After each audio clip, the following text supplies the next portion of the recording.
the emperor who called himself a god. The man who turned the world's greatest empire into an arena for his own bloody spectacles. Remember the depraved ruler from the movie Gladiator? Forget it. The real Commodus was dozens of times worse.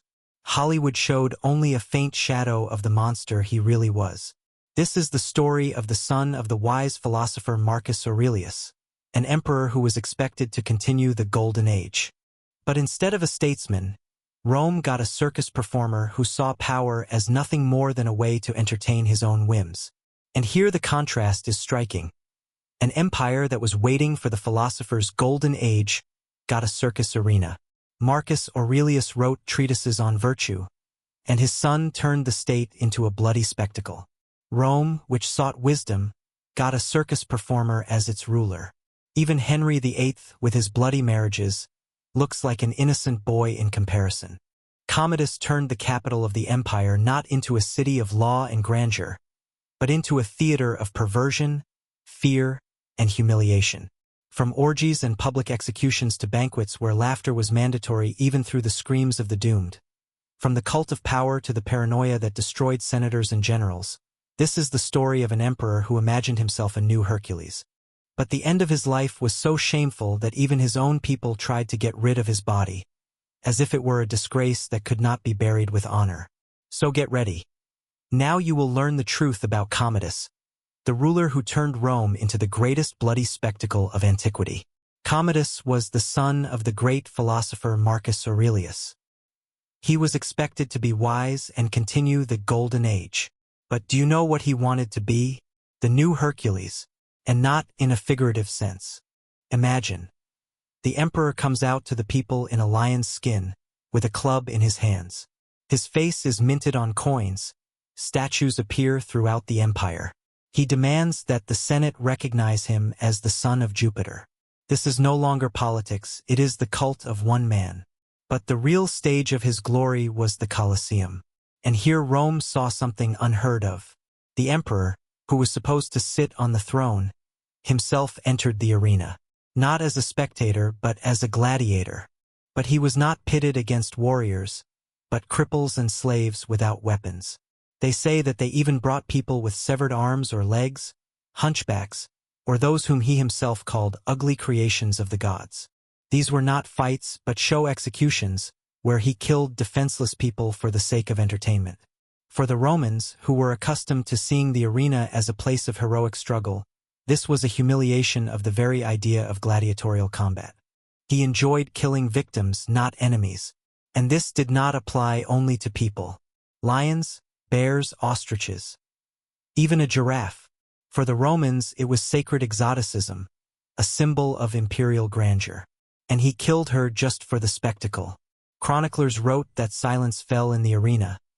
Even the crowd did not know how to react.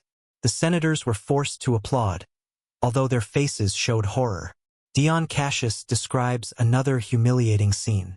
Commodus ordered the gladiators to cut off the ostrich's head, and then, holding it in his hands, approached the senator's box and waved it demonstratively, as if to say, "You could be next." The senators had to smile and pretend that it was a joke, although everyone understood the hidden horror of this signal. They say he boasted that he could kill hundreds of animals in a day. Dion Cassius wrote that Commodus entered the arena 735 times and even demanded a reward like a real gladiator, 2 million sesterces a year from the imperial treasury. Imagine the humiliation. Senators and provincial governors sitting in the boxes and having to applaud while their emperor finished off an ostrich or a bear. Sometimes he ordered his servants to laugh during the fights. It was not cheerful laughter, but doomed laughter. People laughed through their tears because they understood. If you stop, you will be next. Commodus proudly displayed his scars as signs of the god's power. But the truth was different. His wounds were almost always superficial. The enemy's weapons were blunt, and the fights themselves were staged. It was theater where he always played the leading role. Let me put it this way. Imagine the US president stepping into a WWE arena. But this is not a show. He is actually killing people in front of a crowd. And everyone applauds because they fear for their own lives. And that's when it became clear. the emperor's cult of power had quickly turned into a cult of fear. If a ruler is willing to shed blood for entertainment, then the life of any subject is worth no more than that of an ostrich or a slave. Ancient chroniclers left us grim descriptions of how Commodus treated women and slaves. Historians still argue about what is true and what is exaggeration by the emperor's enemies.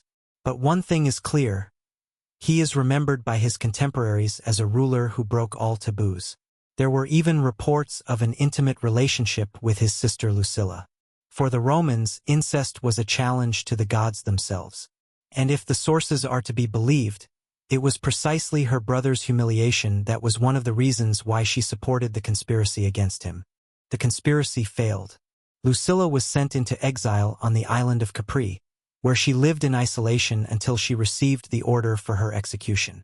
Even more terrifying descriptions concerned his entertainment with slaves.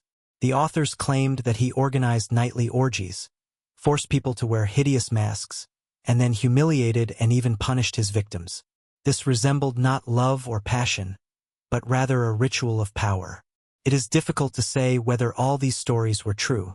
Ancient chroniclers often exaggerated to emphasize the cruelty of a ruler. But the very fact that such rumors spread about the emperor speaks to his reputation. In the eyes of the Romans, Commodus appeared to be a man who deliberately broke the boundaries of morality to show, "I can do anything. I am above the gods. I am the law." This was the source of his real power.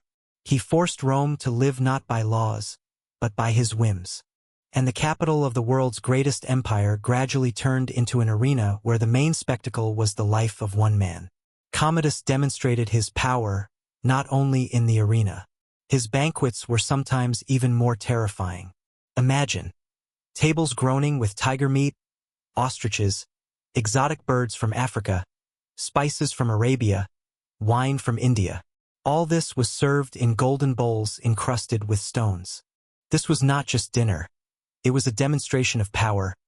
"Look, I can bring anything from anywhere in the world."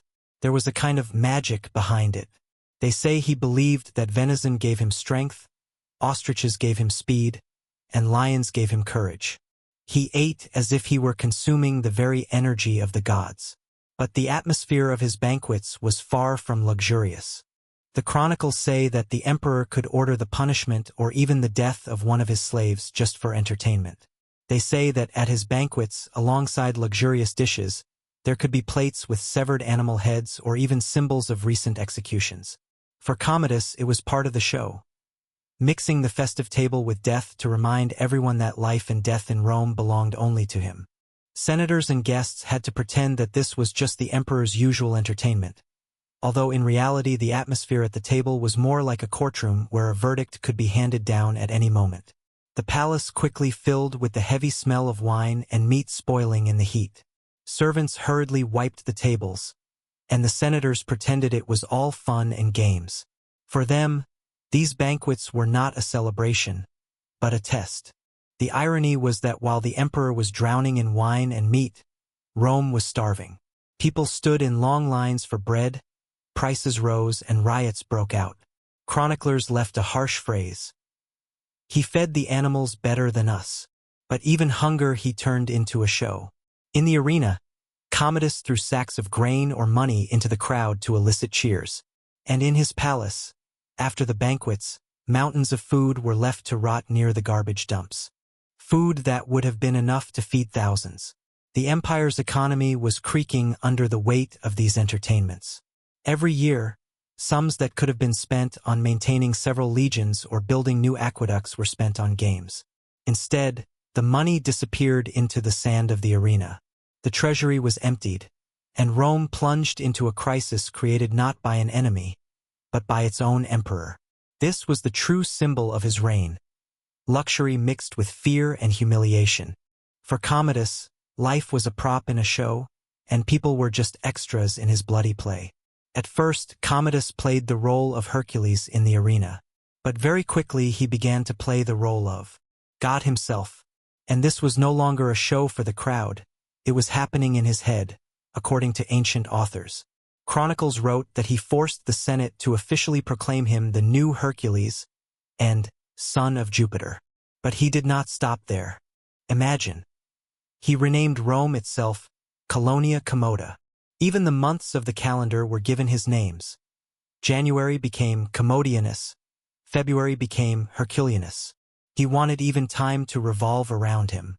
They say he even wanted to rewrite the history of Rome itself. He dreamed of calling himself the new Romulus, the second founder of the city. He planned to leave it in the annals as if he, not the legendary Romulus, was the true father of Rome. For the Romans, who had built a cult of ancestors for generations, this seemed like sacrilege. His performances in the arena turned into political duties. Senators had to come and applaud. If you didn't clap, you risked your life. Imagine. You rule provinces and armies, and now you're sitting in the Colosseum and have to admire how the emperor demonstrates his power over a defenseless ostrich. Ancient authors also describe his paranoia. They say he even punished people for their dreams. If someone had a bad dream about him, it could be interpreted as a conspiracy. People were executed for slander, a bad joke, or a not sincere enough expression during applause. Senators, generals, his relatives, even his lovers, no one was safe. Sources mention that he executed dozens of senators on suspicion of insufficient loyalty. Suspicions even fell on his closest family. Old chronicles mention that even during the lifetime of Faustina's mother, there were rumors of her conspiracies, and later other relatives also came under suspicion. Commodus trusted no one, not even those who should have been closest to him. His palace turned into a prison of fear. Secret reports poured in from everywhere. Slaves spied on their masters, senators feared their colleagues, guards feared each other. One wrong look could cost you your life. The atmosphere of this madness undermined the empire no less than barbarian raids or economic crisis. For what is a state without law and trust? Just a huge stage where everyone is forced to play roles dictated by a mad director. And the worst thing, according to contemporaries, was that this spectacle had no end. In Commodus' mind, enemies were everywhere. If they did not exist in reality, he invented them in his own fantasies. The emperor who called himself a god ultimately fell victim to his own paranoia. Conspiracies against him were brewing everywhere. In the Senate, in the army, even among his closest friends. Everyone knew that as long as he was alive, Rome was doomed to fear and humiliation. The first attempts to get rid of him were futile. Poison Commodus? Impossible. He was afraid of even the water in his own cup. Every piece of meat, every drop of wine went through several stages of inspection. He suspected everyone. Then the conspirators found another way. They used the person from whom he least expected a blow. It was Narcissus, his personal athlete, a wrestler who had entertained the emperor in the palace for years. December 192. Commodus is in the bathhouse. Hot steam, a relaxed body. The emperor, who called himself the new Hercules and killed hundreds of slaves and animals in the arena, could not escape the hands of his own slave. The athlete grabbed him and strangled him. That's how the life of the god on earth ended. Without a sword, without a fight, without an arena, just strangled in a steamy bathhouse, no audience, no applause. But the real humiliation awaited him after death. They wanted to throw his body into the Tiber River, like the body of a criminal. For the Romans, this was the worst punishment, being denied burial.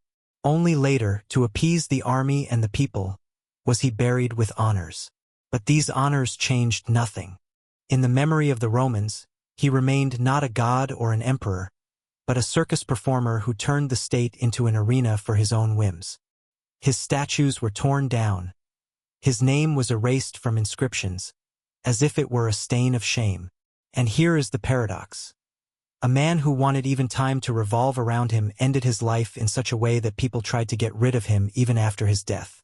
The emperor who proclaimed himself a god ended up as a body that people were ashamed to show to their own people. He wanted to leave behind a cult. In reality, he left only a lesson. The greatest empires are not destroyed by external enemies, but by their own rulers who lose their humanity. The story of Commodus is a warning. Absolute power does not make a person immortal.